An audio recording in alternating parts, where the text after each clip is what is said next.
ನಾನು ಆಗಲೂ ಕೇಳಿದೆ, ಈಗಲೂ ಕೇಳ್ತಾ ಇದ್ದೀನಿ, ಅಗ್ರಿಮೆಂಟ್ ಅನ್ನೋದು ಯಾವಾಗ ಬ್ರೇಕ್ ಮಾಡ್ತೀರಾ ಅಂತ. ಅಗ್ರಿಮೆಂಟ್ ಮಾಡೋದು ಬ್ರೇಕ್ ಮಾಡೋದಕ್ಕೆ ನನಗೆ ಅಭ್ಯಂತರ ಇಲ್ಲ. ಯಾಕೆ ಅಂತ ಹೇಳಿದ್ರೆ, ಈಗ ಆಲ್ರೆಡಿ ಭೂಮಿ ಅಂತ ಹೇಳಿದ್ರೆ ನನ್ನ ಜೀವನದಲ್ಲಿ ತುಂಬ ಅಮೂಲ್ಯವಾದ ವ್ಯಕ್ತಿ ಅಂತ ಗೊತ್ತಾಗ್ಬಿಟ್ಟಿದೆ. ಐ ಥಿಂಕ್ ಅವಳಿಲ್ಲ ಅಂತ ಹೇಳಿದ್ರೆ ಲೈಫು ತುಂಬ ಕಷ್ಟ ಅಂತಲೂ ರಿಯಲೈಸ್ ಆಗಿದೆ. ಸೊ ಎಲ್ಲ ಒಂದು ಕ್ಷಣದಲ್ಲೂ ಅವಳು ನನ್ನ ಜೊತೆ ಇರಬೇಕು ಅನ್ನೋದೇ ಅಜಿತ್ತಾಗಿ ನನ್ನ ಒಂದು ಆಸೆ. ಬಟ್ ಭೂಮಿ ತುಂಬ ಇನ್ನೋಸೆಂಟ್ ಆಗಿರೋದ್ರಿಂದ ಪ್ರೀತಿ ಪ್ರೇಮ ಅನ್ನೋದು ತುಂಬ ಹೊಸ ಸಬ್ಜೆಕ್ಟು ಭೂಮಿಗೆ. ತುಂಬ ಇನ್ನೋಸೆಂಟು, ಅದನ್ನು ಹೇಳ್ಕೊಂಡ್ರೂ ಅರ್ಥ ಮಾಡ್ಕೊಳಕ್ಕಾಗದೇ ಇರೋವಂಥ ಮುಗಿದೆ. ಅದೊಂದು ಕಷ್ಟ ಆಗ್ತದೆ ತುಂಬ ರಿಯಲೈಸ್ ಮಾಡೋದು. ಆ್ಯಂಡ್ ತುಂಬ ಮೇಲೆ ಬಿದ್ದು ಹೋಗುವಂಥ ಸಿಚುಯೇಷನ್ನು ಇಲ್ಲ, ಯಾಕಂದರೆ ಅವ್ರ ತಾಯಿ ಅವಳ ಒಂದಷ್ಟು ಸಿಚುಯೇಷನ್ಸ್ಗಳು ಬೇರೆ ಥರ ಇದೆ. ಸೊ ಬೀಂಗ್ ಅ ಪಾರ್ಟ್ನರ್ ಎಲ್ಲದನ್ನೂ ಅರ್ಥ ಮಾಡಿಕೊಂಡು ಅವಳನ್ನ ನೋಡ್ಕೊಳ್ಳೋದು ಗಂಡಸಿನ ಲಕ್ಷಣ ಅಂತ ಅನ್ಕೋತೀನಿ. ಸೊ ನಾನು ಅದನ್ನು ಮಾಡ್ತೀನಿ. ಎಸ್, ಈಗ ನೀವು ಅವ್ರಿಗೆ ಪ್ರಪೋಸ್ ಮಾಡಬೇಕು ಅಂತ ಸಾಕಷ್ಟು ಕಾತುರತೆಯಿಂದ ಕಾಯ್ತಾ ಇದ್ದೀರಾ. ಫೆಬ್ರವರಿ 14th ಬೇರೆ ಹತ್ರ ಬರ್ತಾ ಇದೆ. ಸೊ ರೊಮ್ಯಾಂಟಿಕ್ ಸೀನ್ಸ್ ಅಥವಾ ಪ್ರಪೋಸಿಂಗ್ ಸೀನ್ಸ್ ಏನಾದರೂ ಎಕ್ಸ್ಪೆಕ್ಟ್ ಮಾಡ್ಬೋದಾ ನಿಮ್ಮ ಅಭಿಮಾನಿಗಳು ಅಂತ? ಡೆಫಿನೆಟ್ಲಿ. ನಾನು ಆವಾಗಲೇ ಹೇಳಿದ ಹಾಗೆ 500 ಅನ್ನೋ ನಂಬರು ನಮಗೆ ರೆಸ್ಟಿಂಗ್ ಪೀರಿಯಡ್ ಅಲ್ಲ. ಇದು ನಮಗೆ ಒಂದು ಏನು ಜವಾಬ್ದಾರಿ ಅಂತ ಕರಿತೀನಿ. 500ಕ್ಕೆ ಬಂದುಬಿಟ್ಟಿದ್ದೀವಿ, 500 ಮೇಲೆ ಏನು ಹೋಗ್ತೀವಿ ಆ ಕತೆ ಆಗಿರ್ಬೋದು, ಅಲ್ಲಿನ ಕುತೂಹಲ ತಿರುವುಗಳಾಗಿರ್ಬೋದು, ಅದ್ರ ಮೇಲೆ ತುಂಬ ಅಂದರೆ ತುಂಬ ಕಾನ್ಸಂಟ್ರೇಟ್ ಮಾಡ್ತಿದ್ದೀವಿ. ಸೊ ನನ್ನ ಕಡೆಯಿಂದ ನಾನೊಂದು ಪ್ರಾಮಿಸ್ ಮಾಡ್ಬೋದು, ಈ ಒಂದು ವ್ಯಾಲೆಂಟೈನ್ಸ್ ಡೇ ತುಂಬ ಅಂದರೆ ತುಂಬ ಸ್ಪೆಷಲ್ ಇರುತ್ತೆ. ನಿನ್ನ ಜೊತೆ ನನ್ನ ಕಥೆಯಲ್ಲಿ ಬಿಗ್ಗೆಸ್ಟ್ ಸರ್ಪ್ರೈಸ್ ಅಂತ ಹೇಳ್ಬೋದು. ಸೊ ಇಲ್ಲಿವರೆಗೂ ನೀವೇನು ಎಕ್ಸ್ಪೆಕ್ಟ್ ಮಾಡ್ತಾ ಇದ್ದೀರಾ ಅದು ಆಗಲೂಬಹುದು ಅಥವಾ ಏನಾಗುತ್ತೆ ಅಂತ ನೀವೇ ಕಾದು ನೋಡಬೇಕು. ಎಸ್, ಈಗ ಆಫ್ ಸ್ಕ್ರೀನ್ ಬರೋಣ. ಎಸ್, ನಿಮ್ಮ ಫೇವ್ರೇಟ್. ಎಸ್, ನನ್ನ ಫೇವ್ರೇಟ್. ಫೆಬ್ರವರಿ 14th ಬರ್ತಾ ಇದೆ. ಯಾರಿಗೆ ಪ್ರಪೋಸ್ ಮಾಡಬೇಕು ಅಂತಿದ್ದಾರೆ ನಿರಂಜನ್ ಅವರು? ಯಾರಿಗೂ ಇಲ್ಲ.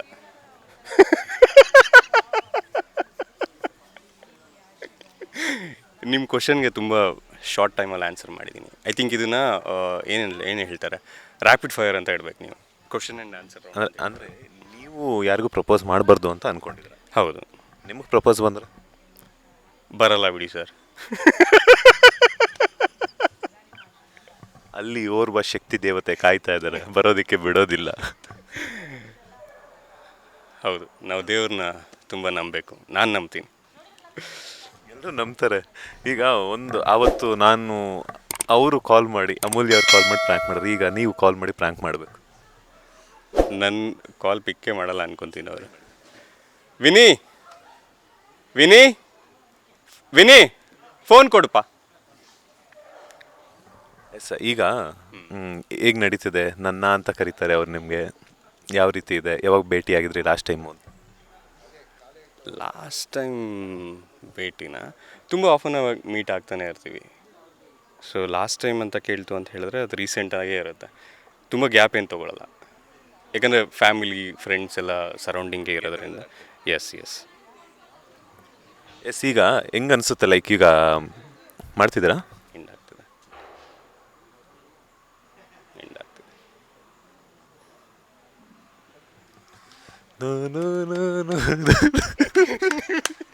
ಆವತ್ತೊಂದು ಸೀಕ್ರೆಟ್ ರಿವೀಲ್ ಆಯಿತು, ಇವತ್ತೊಂದು ಸೀಕ್ರೆಟ್ ರಿವೀಲ್ ಆಗಿದೆ. ಬಟ್ ಇಲ್ಲಿ ನಾನು ಹೆಂಗಾಗಿದ್ದೀನಿ ಅಂತಂದರೆ ವಿಷಕಂಠನ್ ಥರ ಆಗಿದ್ದೀನಿ. ಹೇಳಂಗೂ ಇಲ್ಲ, ಇತ್ತು ನುಂಗಂಗೂ ಇಲ್ಲ, ಆ ಥರ ಸಿಚುವೇಶನಲ್ಲಿದ್ದೀನಿ. ಹೇಳೋದಾ? ಇಲ್ಲ, ಹೇಳುವುದಕ್ಕೂ ಕೇಳುವುದಕ್ಕೂ ಸಮಯವಲ್ಲ. ಎಸ್, ಹೋಗಲಿ. ಬೇಕಂತಂದರೆ ಪಾಪ ನೀವು ಕೇಳಿದ ತಕ್ಷಣ ತುಂಬ ಚೆನ್ನಾಗಿ ರೆಸ್ಪಾನ್ಸ್ ಮಾಡ್ತೀರಾ, ಹಾಗಾಗಿ ನಾನು ಇಲ್ಲೇ ಇಟ್ಕೊಂಡಿರ್ತೀನಿ.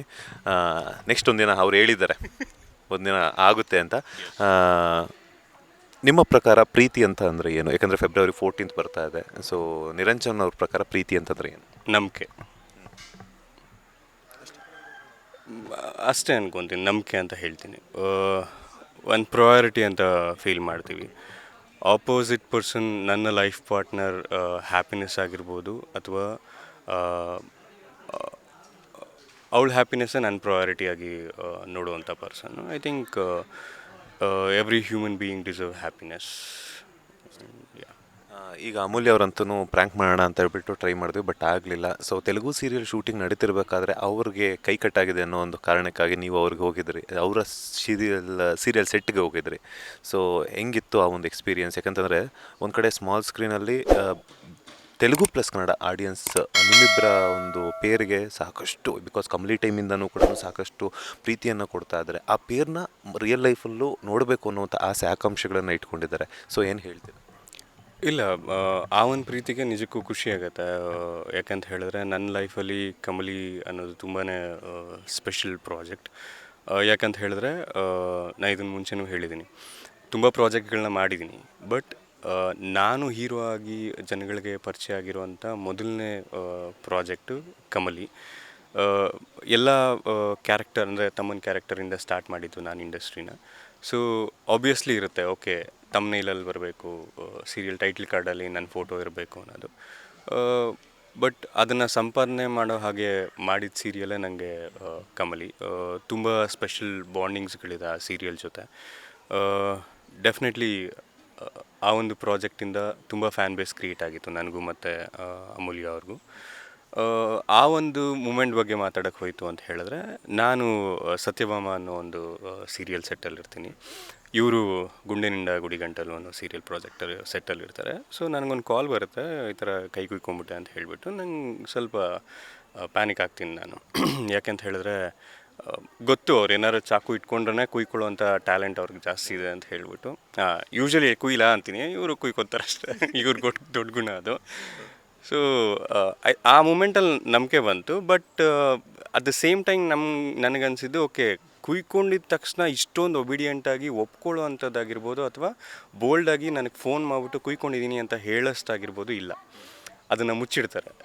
ಅಥವಾ ನಾನೇನೋ ಬೇರೆ ಥರ ರಿಯಾಕ್ಟ್ ಆಗ್ತೀನಿ ಅಂತ ಹೇಳಿಬಿಟ್ಟು ಅಷ್ಟು ಓಪನಾಗಿ ನನಗೆ ಫೋಟೋ ಎಲ್ಲ ಕಳಿಸಿದ್ದಾರೆ ಅಂತ ಹೇಳಿದ್ರೆ, ಐ ಥಿಂಕ್ ಏನೋ ಒಂದು ಸ್ಮೆಲ್ ಆಯಿತು. ದೆನ್ ನಾನು ಅದೇ ಇದರಲ್ಲಿ ಹೋಗ್ತೀನಿ. ಅದಾದಮೇಲೆ ಹೋಗಿ ನಾನು ಅವ್ರ ಮುಖ ಹಿಂಗೆ ನೋಡ್ತಾ ಇದ್ದೀನಿ. ನನ್ನ ವ್ಯೂ ಪಾಯಿಂಟಲ್ಲೇ ಒಂದು ಬ್ಲಡ್ ಬಾಟಲ್ ನೋಡ್ತೀನಿ ನಾನು. ಅಲ್ಲಿ ನಾನು ಹಿಂಗೆ ನೋಡೋದು ಇಲ್ಲ, ಅಲ್ಲಿ ತೆಗ್ಲಾಕೊಂಡ್ಬಿಡ್ತಾರೆ. ಸೊ ಅಲ್ಲಿಂದ ಗೊತ್ತಾಗುತ್ತೆ ನಂಗೆ ಅವ್ರದ್ದೇ ಕೈ ಚಳಕ ಇದು ಅಂತ ಹೇಳಿಬಿಟ್ಟು. ಅವಾಗ ನೆಕ್ಸ್ಟ್ ಟೈಮ್ ಹೇಳ್ತೀನಿ, ನೆಕ್ಸ್ಟ್ ಟೈಮ್ ಈ ಥರ ಪ್ಲ್ಯಾನ್ ಮಾಡಬೇಕಾದ್ರೆ ಸ್ವಲ್ಪ ಸ್ಟ್ರಾಂಗಾಗಿ ಪ್ರ್ಯಾಂಕ್ ಮಾಡಿ ಅಂತ ಹೇಳ್ಬಿಟ್ಟು. ಅಭಿಮಾನಿಗಳಂತೂ ಸಾಕಷ್ಟು ಪ್ರೀತಿ ಕೊಡ್ತಿದ್ದಾರೆ. ಸೋಷಿಯಲ್ ಮೀಡಿಯಾದಲ್ಲಿ ಫ್ಯಾನ್ ಪೇಜಸ್ ಎಲ್ಲ ಕ್ರಿಯೇಟ್ ಆಗ್ತಾ ಇದೆ. ಅದ್ರ ಬಗ್ಗೆ ಏನು ಹೇಳ್ತೀರಾ? ಯಾಕಂತಂದರೆ ಲಾಸ್ಟ್ ಟೈಮ್ ಅವ್ರದ್ದು ಇಂಟರ್ವ್ಯೂ ಮಾಡಬೇಕಾದ್ರೂ ಕೂಡ ಸಾಕಷ್ಟು ಶೇರ್ಸ್ ಆಗಿದೆ, ಸಾಕಷ್ಟು ಇಷ್ಟಪಡ್ತಾ ಇದ್ದಾರೆ. ಅವ್ರಿಗೆ ಯಾವ ರೀತಿ ಬೇಕೋ ಆ ಥರ ಎಡಿಟಿಂಗ್ ಮಾಡ್ಕೊಳ್ತಾ ಇದ್ದಾರೆ. ಯಾಕಂತಂದರೆ ಅಭಿಮಾನ ಅನ್ನುವಂಥದ್ದೇ ಅದೇ ರೀತಿಯಲ್ಲ. ಯಾಕಂದರೆ ಅವರು ನಮ್ಮ ನೋಡಿದ ತಕ್ಷಣ ಇಷ್ಟಪಡ್ತಾರೆ. ಅವರ ಪ್ರೀತಿಯನ್ನು ಬೇರೆ ಬೇರೆ ಆಯಾಮಗಳಲ್ಲಿ ತೋರಿಸ್ತಾರೆ ಅವ್ರಿಗೆ ಇಷ್ಟ ಬಂದಂಗೆ. ಸೊ ಏನು ಹೇಳ್ತೀರಾ? ಈ ಒಂದು ಕ್ವಶನ್ಗೆ ನನಗೆ ಅಂದರೆ ನಾನು ಫಸ್ಟ್ ಆಫ್ ಆಲ್ ತುಂಬ ಎಮೋಷ್ನಲ್ ಆಗ್ತೀನಿ. ಯಾಕೆ ಅಂತ ಹೇಳಿದ್ರೆ, ಈ ಒಂದು ಪ್ರೀತಿನ ಎಕ್ಸ್ಪೆಕ್ಟ್ ಮಾಡಿರಲ್ಲ ನೀವು ಲೈಫಲ್ಲಿ. ಬಟ್ ರೀಸೆಂಟಾಗಿ ನಂದು ಬರ್ಡೇ ಆಯಿತು. ಐ ಥಿಂಕ್ ಎಕ್ಸ್ಪೆಕ್ಟ್ ಮಾಡಲ್ಲ. ಇವಾಗ ನಮ್ಮ ಸೀರಿಯಲ್ನ ನೋಡಿ ಫ್ಯಾನ್ ಆಗಿದ್ದಾರೆ ಅಂತ ಹೇಳಿದ್ರು ಒಂದು ಲಿಮಿಟೇಷನ್ಸ್ ಅನ್ನೋದಿರುತ್ತೆ. ಪ್ರಾಕ್ಟಿಕಲ್ ಲೈಫಲ್ಲಿ ಬದುಕ್ತಿರ್ತೀವಿ. ಇವಾಗ ಕ್ರೇಜ್ ಅನ್ನೋದಾಗಿರ್ಬೋದು ಮುಂಚಿನ ಥರ ಇಲ್ಲ. ಯಾಕಂತ ಹೇಳಿದ್ರೆ ಜನಕ್ಕೆ ಹಿಂಗೆ ಸಿಗ್ತಿದೆ ಇನ್ಫಾರ್ಮೇಷನ್. ನಿಮ್ಮ ಮನೆ ಅಡ್ರೆಸ್ ಬೇಕಾ, ಗೂಗಲಲ್ಲಿ ಸಿಗುತ್ತೆ. ನಿಮ್ಮ ಫ್ಯಾಮಿಲಿ ಮೆಂಬರ್ಸ್ ಡೀಟೇಲ್ಸ್ ಬೇಕಾ, ಗೂಗಲಲ್ಲಿ ಸಿಗುತ್ತೆ. ಆವಾಗ ಅಣ್ಣವ್ರ ಸಿನಿಮಾ ಶೂಟಿಂಗ್ ಆಗ್ತಿದೆ ಅಂತ ಹೇಳಿದ್ರೆ ಎಲ್ಲಿ ಏನು ಅಂತ ತಿಳ್ಕೊಳ್ಳೋದಕ್ಕೆ 3 ದಿನ ಬೇಕಾಗ್ತಿತ್ತು. ಬಟ್ ಇವಾಗ ನಿಮ್ಮ ಕಂಪ್ಲೀಟ್ ಪರ್ಸ್ನಲ್ ಡೀಟೇಲ್ಸ್ ಎಲ್ಲ ಗೊತ್ತಾಗುವಂಥ ಕಾಲದಲ್ಲಿ ಎಕ್ಸೈಟ್ ಆಗಲ್ಲ ನಿಮಗೆ. ಒಬ್ಬ ಪರ್ಸನ್ ಲೈಫ್ ಆಗಿರ್ಬೋದು ಅಥವಾ ಮೂಮೆಂಟ್ ಆಗಿರ್ಬೋದು ಎಕ್ಸೈಟ್ ಆಗಲ್ಲ. ಅಂಥದ್ರಲ್ಲಿ ಜನ ಇಷ್ಟೊಂದು ಪ್ರೀತಿ ಕೊಡ್ತಿದ್ದಾರೆ ಅಂತ ಹೇಳಿದ್ರೆ ನಂಬೋದಕ್ಕೆ ದೂರ ಆಗುತ್ತೆ. ಆ್ಯಂಡ್ ಕೆಲವೊಂದು ಸಲ ತುಂಬ ಭಯ ಆಗುತ್ತೆ. ಯಾವುದೋ ಒಂದು ಫೋಟೋ ಸಿಕ್ಕಿದ್ರೆ ಸಾಕು, ಅದನ್ನು ಅವ್ರ ಪ್ರೊಫೈಲಲ್ಲಿ ಹಾಕೊಳ್ಳೋದಾಗಿರ್ಬೋದು, ಅಥವಾ ಯಾವುದೋ ಒಂದು ಗೆಸ್ಚರ್ನ ಅವರು ಸೆಲೆಬ್ರೇಟ್ ಮಾಡೋದಾಗಿರ್ಬೋದು ಅವ್ರ ಪ್ರೊಫೈಲ್ಗಳಲ್ಲಿ. ಯಾವುದೋ ಒಂದು ಎಪಿಸೋಡಲ್ಲಿ ಒಂದೇ ಒಂದು ಕ್ಲಿಪ್ನ ತೊಗೊಂಡು ಒಂದು different creative editing pattern use ಮಾಡೋದಾಗಿರ್ಬೋದು. ನನಗೂ ಇವಾಗ ತುಂಬ ಜನ ಇಷ್ಟ, ಕನ್ನಡಲ್ಲಾಗಿರ್ಬೋದು, ತೆಲುಗು ಆಗಿರ್ಬೋದು, ಬೇರೆ ಬೇರೆ ಲ್ಯಾಂಗ್ವೇಜಸ್ಸಲ್ಲಾಗಿರ್ಬೋದು. ತುಂಬ ಜನ ಆರ್ಟಿಸ್ಟ್ಗಳನ್ನ ನಾನು ಅಡ್ಮೈರ್ ಮಾಡ್ತೀನಿ. ಬಟ್ ಯಾವತ್ತೂ ಅನಿಸಿಲ್ಲ ನಾನು ಒಂದು ಫೋಟೋ ಎಡಿಟ್ ಮಾಡಬೇಕು, ಅವ್ರಿಗೆ ವಿಶ್ ಮಾಡಬೇಕು ನನ್ನ ಸೋಷಿಯಲ್ ಮೀಡಿಯಲ್ಲಿ ಅಂತಲೂ ಅನಿಸಿಲ್ಲ ನನಗೆ. ಒಂದು ಸ್ಟೋರಿ ಹಾಕೋದಕ್ಕೆ ನನಗೆ ಅನಿಸಿಲ್ಲ ಅಂತ ಹೇಳಿದಾಗ, ನನಗೆ ಇಷ್ಟಪಟ್ಟಿರೋರಿಗೆ ಇವ್ರು ನನ್ನ ಇನ್ನು ಯಾವ ಥರ ಇಷ್ಟಪಟ್ಟಿರ್ಬೋದು ಅಂತ. ಸೊ ಅದಕ್ಕೆ ನೀವೆಲ್ಲೂ ವ್ಯಾಲ್ಯೂ ಅನ್ನೋದೇ ಫಿಕ್ಸ್ ಮಾಡೋದಕ್ಕಾಗಲ್ಲ.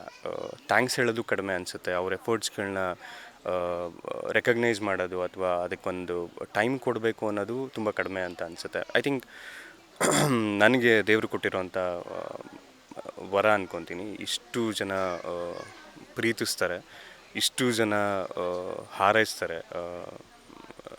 ನಿಮ್ಮ ಒಂದು ಸ್ಪೆಷಲ್ ಡೇನ ಅವರ ಸ್ಪೆಷಲ್ ಡೇ ಅನ್ನೋ ಥರ ಸೆಲೆಬ್ರೇಟ್ ಮಾಡ್ತಾರೆ. ಐ ಥಿಂಕ್ ಇದ್ರ ಬಗ್ಗೆ ಮಾತಾಡ್ತು ಅಂದರೆ ನಾನು ಚಿಕ್ಕವನಾಗ್ಬಿಡ್ತೀನಿ. ಲೈಫಲ್ಲಿ ಎಷ್ಟು ದಿನ ಬದುಕಿರ್ತೀನೋ ಅಷ್ಟು ದಿನವೂ ಅವರ ಒಂದು ಎಫರ್ಟ್ಸ್ಗೆ, ಅವರ ಟೈಮ್ಗೆ, ಅವ್ರ ಪ್ರೀತಿಗೆ ಲೈಫ್ ಲಾಂಗ್ ಗ್ರೇಟ್ಫುಲ್ ಆಗಿರ್ತೀನಿ. Thank you so much. ನನ್ನ ಇಲ್ಲಿವರೆಗೂ ಕರ್ಕೊಂಡು ಬಂದಿದ್ದೀರಾ. ಐ ಥಿಂಕ್ ಇನ್ನು ಮುಂದೆನೂ ನೀವೇ ನನ್ನ ಕೈ ಹಿಡ್ಕೊಂಡು ಕರ್ಕೊಂಡು ಹೋಗ್ತೀರಾ ಅಂತ ಅಂದ್ಕೊಂಡಿದ್ದೀನಿ. Thank you so much. Thanks a lot. Love you lot.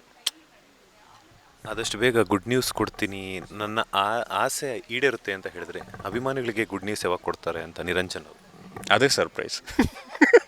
ಸರ್ಪ್ರೈಸ್ಗಳು ಸುರಿಮಳೆ ನಂಗೆ ತಡ್ಕೊಳಕ್ಕೆ ಆಗ್ತಿಲ್ಲ. ಅವರು ಹಂಗೆ ಅಂದರು, ನೀವು ಹಂಗೆ ಅಂತಾರೆ, ನನಗೆ ಟೆನ್ಷನ್ ಆಗ್ತಿದೆ. ನನಗೆ ಸರ್ಪ್ರೈಸ್ ಎಲಿಮೆಂಟು ಫೀಚರೇ ಹಾಗೆ.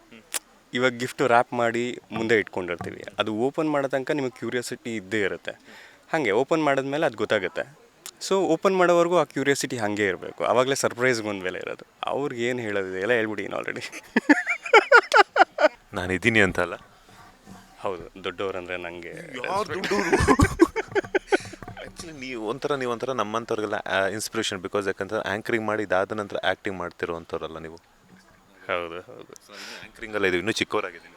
ಇಲ್ಲ, ಹಳೆ ರಿಟೈರ್ಡ್ ಆಗಿರೋ ಪ್ಲೇಯರ್ಗಿಂತ ಆನ್ ಗ್ರೌಂಡಲ್ಲಿ ಆಡೋವಂಥ ಪ್ಲೇಯರ್ಗೆ ಮರ್ಯಾದೆ ಅಷ್ಟೇ. Yes, okay. ಈಗ ಇನ್ನೊಂದೇನಂತಂದರೆ, ಸ್ಮಾಲ್ ಸ್ಕ್ರೀನಲ್ಲೇ ಆರ್ಭಟ ಮಾಡಿದ್ದಾಯಿತು, ತೆಲುಗು ಮತ್ತು ಕನ್ನಡ. ಬಿಗ್ ಸ್ಕ್ರೀನ್ಗೆ ಯಾವಾಗ ಎಂಟ್ರಿ ಆಗುತ್ತೆ ಅಂತ? ಡೆಫಿನೆಟ್ಲಿ ನಾನು ವೆಯ್ಟ್ ಮಾಡ್ತಾ ಇದ್ದೀನಿ. ಒಂದು ಒಳ್ಳೆ ಕಂಟೆಂಟ್ ಸಿಗಬೇಕು ಅಂತ ಹೇಳಿಬಿಟ್ಟು. ಈಗ ಸೀರಿಯಲ್ಗೆ ಚಾನ್ಸ್ ಸಿಗೋವರೆಗೂ ಯಾವುದೂ ಇರಲಿಲ್ಲ ನಾಲೆಜ್. ಈ ಥರದ ಕಥೆನೇ ಸೆಲೆಕ್ಟ್ ಮಾಡಬೇಕು, ಈ ಥರದ್ದೇ ಇದು ಮಾಡಬೇಕು ಅಂತ ಹೇಳ್ಬಿಟ್ಟು. ಯಾಕಂದರೆ ಆವಾಗ ನಮ್ಮನ್ನು ಎಷ್ಟು ಜನ ಪ್ರೀತಿ ಮಾಡ್ತಾರೆ ಅನ್ನೋದು ಗೊತ್ತಿರಲಿಲ್ಲ. ಬಟ್ ಈಗ ಇಷ್ಟು ಜನ ಪ್ರೀತಿ ಮಾಡ್ತಾರೆ, ಇಷ್ಟು ಜನ ನಮ್ಮ ಮೇಲೆ ನಂಬಿಕೆ ಇಟ್ಕೊಂಡಿರ್ತಾರೆ ಅಂತ ಹೇಳಿದ್ರೆ ಅದು ಜವಾಬ್ದಾರಿ ಅಂತ ಫೀಲ್ ಆಗ್ತೀನಿ. ಸಿಕ್ಕಿದ್ದೆಲ್ಲ ಮಾಡ್ಕೊಂಡು ಕೂತ್ಕೊಂತು ಅಂತ ಹೇಳಿದ್ರೆ ಎಲ್ಲ ಒಂದು ಕಡೆ ಇವಾಗ ಸಂಪಾದನೆ ಮಾಡಿರೋವಂಥದ್ದನ್ನು ಕಳ್ಕೊಂಬಿಡ್ತೀವಿ ಅನ್ನೋ ಭಯ. ಸೊ ಒಂದು ಒಳ್ಳೆ ಕಂಟೆಂಟ್ಗೋಸ್ಕರ ವೆಯ್ಟಿಂಗ್. ಆ ಕಂಟೆಂಟ್ ನನ್ನ ಕೈಗೆ ಸಿಕ್ಕಿದ ತಕ್ಷಣ ಅದನ್ನು ಪ್ರಯಾರಿಟಿಯಾಗಿ ಇಟ್ಕೊಂಡು ಡೆಫಿನೆಟ್ಲಿ ಸಿನಿಮಾ ಮಾಡೋದೇ ನೆಕ್ಸ್ಟ್ ಗ್ಲೋ. ಅಲ್ಲದೆ ಯಾರೇ ಸೀರಿಯಲ್ ಆ್ಯಕ್ಟ್ರ್ ಆಗಿರ್ಬೋದು, ನೆಕ್ಸ್ಟ್ ಸ್ಟೆಪ್ಪೇ ನಮ್ಮದು ಮೂವಿ ಅಂತ ಹೇಳೋದಕ್ಕೆ ಇಷ್ಟಪಡ್ತೀನಿ. 100%. ಇವಾಗೇನು ಎಫರ್ಟ್ ಹಾಕ್ತಾ ಇದೀವೋ ಆವಾಗ 1000%. ಮತ್ತು ಅಮೂಲ್ಯ ಮತ್ತು ನಿರಂಜನ್ ಅವರ ಕಾಂಬಿನೇಷನಲ್ಲಿ ಯಾವಾಗ ಸೀರಿಯಲ್ ಅಥವಾ ಸಿನಿಮಾ ಎಕ್ಸ್ಪೆಕ್ಟ್ ಮಾಡ್ಬೋದು? ನನಗೂ ಇದು ಗೊತ್ತಿಲ್ಲದೆ ಇರುವಂಥ ಆನ್ಸರು. ಬಿಕಾಸ್ ನನಗೂ ಅವ್ರ ಜೊತೆ ವರ್ಕ್ ಮಾಡೋದಕ್ಕೆ ತುಂಬಾ ಇಷ್ಟ. ಇಟ್ಸ್ ಬೀನ್ 3 ಲಾಂಗ್ ಇಯರ್ಸ್ ಅನ್ಸುತ್ತೆ. ಕಂಬ್ಲಿ ಮುಗಿದ ಮೇಲೆ ನಾವು ಒಟ್ಟಿಗೆ ಸ್ಕ್ರೀನ್ನ ಶೇರ್ ಮಾಡಿಲ್ಲ. ಅವ್ರ ಜೊತೆ ವರ್ಕ್ ಮಾಡೋದು ಯಾವತ್ತಿದ್ರೂ ಫನ್, ಹಾನರ್ ಆ್ಯಂಡ್ ಖುಷಿ. ಲೇಟೆಸ್ಟ್ ಹಾಗೂ ಇಂಟ್ರೆಸ್ಟಿಂಗ್ ಸುದ್ದಿಗಳಿಗಾಗಿ ಬಾಸ್ ಟಿವಿ ಕನ್ನಡ ಚಾನೆಲ್ನ ಸಬ್ಸ್ಕ್ರೈಬ್ ಮಾಡಿ. ಹಾಗೆಯೇ ಬೆಲ್ ಐಕಾನ್ ಪ್ರೆಸ್ ಮಾಡಿ. ಇದರ ಜೊತೆಗೆ ಫೇಸ್ಬುಕ್, ಇನ್ಸ್ಟಾಗ್ರಾಮ್, ಎಕ್ಸ್ನಲ್ಲೂ ಮಿಸ್ ಮಾಡದೆ ಫಾಲೋ ಮಾಡಿ.